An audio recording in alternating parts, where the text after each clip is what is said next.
Yeah, hello, this is Bang Bang Ray Hill. Just a little quick podcast for about 3 hours, we hope. This is Jhon Dugan. He'd like to tell us about his movement with his kids and his wife, problems he gets. There's so many people who've got problems with their kids, and the wives won't let them see the kids, the courts won't let them see the kids. So, Jhon Dugan, John, how you going, mate? Yeah, all good, Lovely. thank you. What I want John to do, is tell you, John, where'd you come from, mate? I come from Hazelmere High Wycombe. Were you born? Yeah, I was born in Hillingdon Hospital. Kids? I've got one son Yeah. and a stepdaughter. What's your stepdaughter? Tell us about your stepdaughter. Yeah, she's. I come into her life when she was about 3 months old. Yeah. 3 weeks, 2 months old, and so she basically saw me as her dad. And then my family sort of took her in, treated her like a grandchild. Yeah, so she kind of was my firstborn in a way, even though she wasn't. Yeah, so that's my stepdaughter. What about your son? Tell us about your son. My son, he was born in 2016 on the 23rd of April. He's got autism. He is the carbon copy of me. He looks just like me. Yeah, I've seen him on Facebook. Yeah. He's a lovely little lad. Yeah, he was my pride and joy. He's my firstborn. Yeah, so that's my son. Okay, so whereabouts you live now?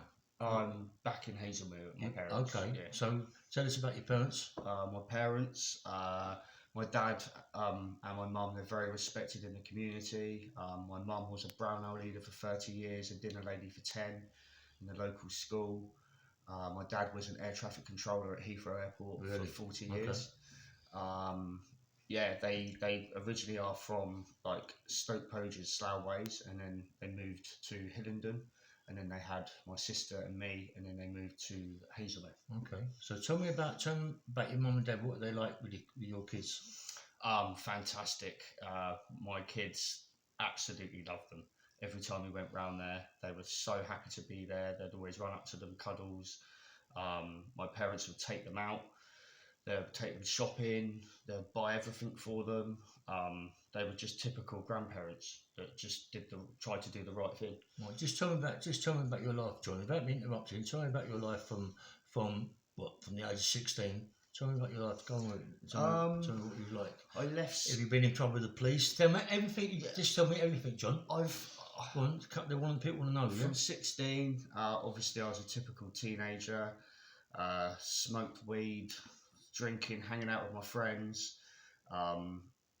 I've had a bit of trouble with the police when I was younger. There was a couple of incidents, like got caught with cannabis, like stupid things like that.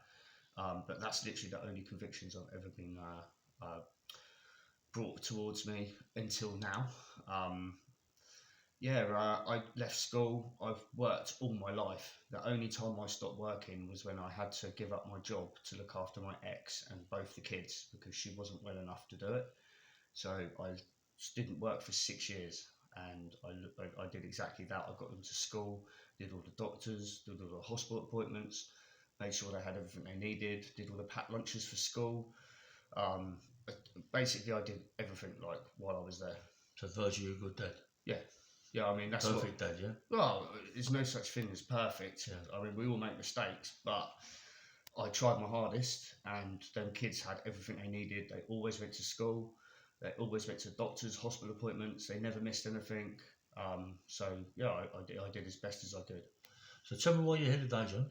I am here to talk about that fathers do not get rights once they are out of the relationship, how badly we get treated by professionals, by the police. There's no support out there for us, and if there is, we don't know about it. No one's telling us. We have to literally search and search and search, but it's so hard to come across, and everything seems to involve money. Try and put your hands down there because you're rocking the thing.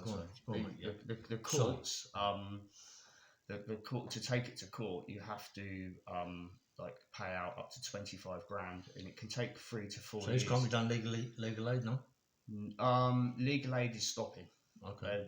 They're not really giving it out. When I tried to get it last year, they were sort of umming and ahhing about it. They wanted to check my bank account, see what money I had.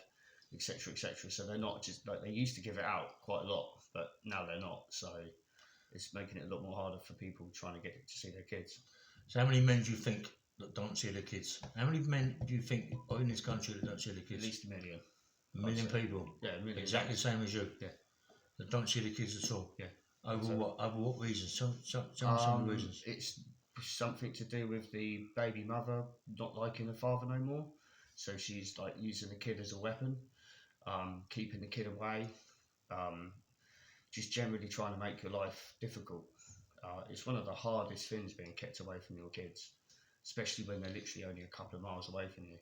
And all you want to do is go and see them, but you know that if you go and knock on that door, the police are probably going to. Have you done it? Have you done it?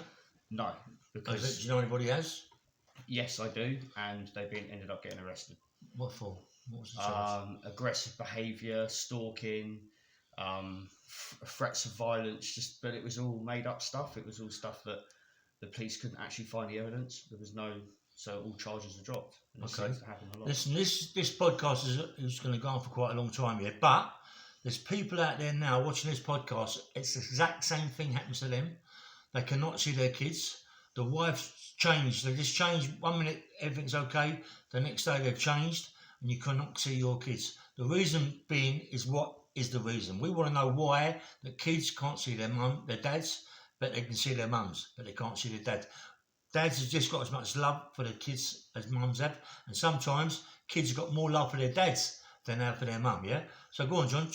Keep going, mate. Keep telling me about it. So last year, it was July last year, the relationship come to an end, and then so it got to the summer holidays. I didn't need to do the school run anymore, and I felt that once that wasn't needed, I was then told you can't see the kids anymore. So literally from July till what was it? I think it was October. So that was the time for the first time when I didn't see my kids. Mental health, that hit me like a ton of bricks. I was like literally, I didn't realise how bad it was until one day I was in my bedroom and my mum come in and she said, "Are you okay?" And I said yes, but then I burst into tears, and then my mum burst into tears, and that's when I was just like, so you really suffered over this, don't you? Yeah, suffered bad. I managed to get myself rise myself from the ashes and get on with my life, but it's that my son is always in the back of my mind. People say to you, just try not to think about it, but it's not. No, I've seen you on Facebook, yeah, lots of times, and I've seen you when you had the farm, didn't you? You was looking after the farm, is that right? Yeah, that's right. And there was pigs in the farm. Yeah. And I've seen the kids with the pigs, and you were looking after the pigs, and the kids actually loved them so much. There was always on them, and you really looked after the kids there, did you, mate? All the time. I never see the mother, never ever see the mum, never. That's when she gave me access to the kids. Okay. And because I was working at the farm, I used to take them up there. Because I used to take my kids up there before. The farm actually belonged to a couple of friends of mine. Okay. But unfortunately, they lost the farm, and they asked me to help them move out. So that's when I went up there, and I had to look after 27 pigs and 23 chickens. And it's quite a. Yeah. To be honest with you, that was the place that probably helped me out. What, mental health wise? Yeah, mental health, because all of a sudden I had purpose.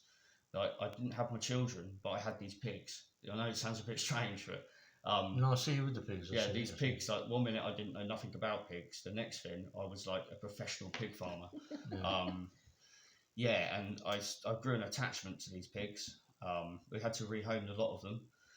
It was a very testing time for me and the family involved, but it was a big help, a massive help. So tell me about your friends. What they're going through, John. Tell me about the people that are very close to you at the minute. Your mates who are going through the same thing. On the channel on Facebook, yeah. I've spoken to a lot of people over the past month, before the documentary come out, and tell people on what's the documentary. We have a documentary coming out called "Fathers Have Rights Too." This is our story, and it's 4 of us, 4 different dads. Two of us are from the same area, 2 are from different areas. It's just basically about what we've had to go through.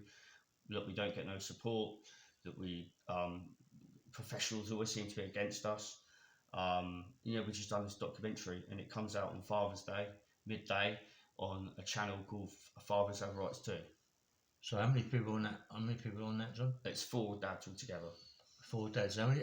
Have you had much response from it at the moment? The trailer dropped 5 days ago. We've had like 7,200 views on 7,000. That's right. So look, anybody. I mean, there's so many people watching my podcast, yeah, and I want you to come in with comments so then I can give them to John, and I want people that even want to come on a podcast with me, yeah, and talk about their kids. I mean, this is so important. I mean, I've had it myself. I mean, I should imagine most guys have had the same problem as me, and as more so John. I mean, my problem is gone. My kids are big now, so they can come and see me any time they want to come and see me, but they don't, because the mothers still stop the kids from coming to see me. If you see Dad, we're finished. That is why. What? Just because they don't like us, that we can't see our own kids, and they go to court with the judge. A little tear here and I'll tell you a little story here, and I've told John. My ex-wife, right? I was in a wine bar, worked in a wine bar as a doorman. My wife phoned me up. I told her to go away because she was driving me mad. She then went to see a solicitor, told him that I abused her on the phone, I threatened to kill her. I had to go to Brentford Magistrates Court, Brentford County Court. Went there. I was up the top, she was down the bottom. And she then screamed to a barrister that I said I wasn't a killer. I went on that. Went to court. The judge believed everything she said. Put me in Pentonville prison under a sentence called sine die. That means indefinite. That means 101 days. And then I had to go back to court the next week. And my governor, Ken Edwards, who owns Crispin's Wine Bar, come on my behalf and said, no, it was her that was threatening me on the phone, and it was a pack of lies, and they let me go. But that is the sort of thing we've got to put up with. Why do women get so much power? Why is it they get more power than we do, yeah? And I couldn't even see my kids after that. I couldn't see my kids. Oh, John, come on, keep going on. I want to hear more about you, John, now. Just keep going on about you. Tell me more stories about you as a kid, you, what you like as a father, what people are like, all these people what they like, John. So I got into this relationship, it was 2014. First couple of years were, it was all right. It was a good relationship. The last 5, we had social services. They come in, they try to adopt both the kids. I had to go to court. I had to fight them. I won my case. But social services, they don't play. They don't tell the truth. They literally, and the other thing is with social is because they're professionals, they can get all the other professionals around them to stick up for what they're saying, and then you've got to try and prove them and all the other professionals, which is very hard because you've got to have real good evidence. I caught them out a few times, luckily. So I had some good evidence, but we did 6 days in court. Magistrates court or county court? I think it was family court. Okay, family, county. It was in Milton Keynes. Yeah, it was in Milton Keynes. But we had to do 6 days in court. I had to do drug tests. I had to do an alcohol test. I had to wear an anklet on my ankle for 36 days. It tests the alcohol and the sweat. So I had to do that. I won my case. I've got social off our back. And then just try to keep everyone above water. Obviously, once social went, I felt like that I don't know, maybe I wasn't needed anymore. Then she sort of got rid of me, and then all of a sudden there was all these rumours going around, but it wasn't just coming from her. It was horrendous. It was like her other friend, and her other friends would then start telling my friends things like, "Oh, don't support John, he's a paedophile. Oh, John abused the kids," and things like that. And then John's parents aren't safe to be around the kids. They're dangerous people. Again, like I said, my mum was a Brownie leader for 30 years. She's had letters from the Queen to thank her for all her work and that. My mum is amazing with kids. To say that she's dangerous around kids, that's something else. That's just not fair. And my dad again. My dad's a lovely guy. He's never been in trouble with the law. He's always done, everything right. He's really worked proper hard, like made sure that I got into work when I left school because he wanted me to work. So that's what I'd done. I made him proud. I literally left school and I just made sure that I had a job. Yeah, I mean, my parents, even my brother and my sister, again, they've never been in trouble. My sister actually works in a school, a special needs school for kids that have got like diseases and special needs. So she's actually fully qualified to look after kids with autism. And my son has autism, but she's not allowed to see my son. None of us are. We've literally. You're a good dad, you're a good dad, mate. You're a good dad, mate. Yeah, so all of a sudden, none of us are allowed to see the kids. The worst part about it, in my eyes, was my sister. Because it was her first nephew, the first one in the family. She actually got really depressed, and she started grieving for my son, and she had to have time off work. She had to go on tablets. So it doesn't just affect it's not just the fathers, it's the whole family. Like I said, I was close to the edge a few times. It's not been easy at all. When Going to kill you because you haven't get some more tape. Oh, I can't believe this. Just pause. Do you know what? Just get some more tape.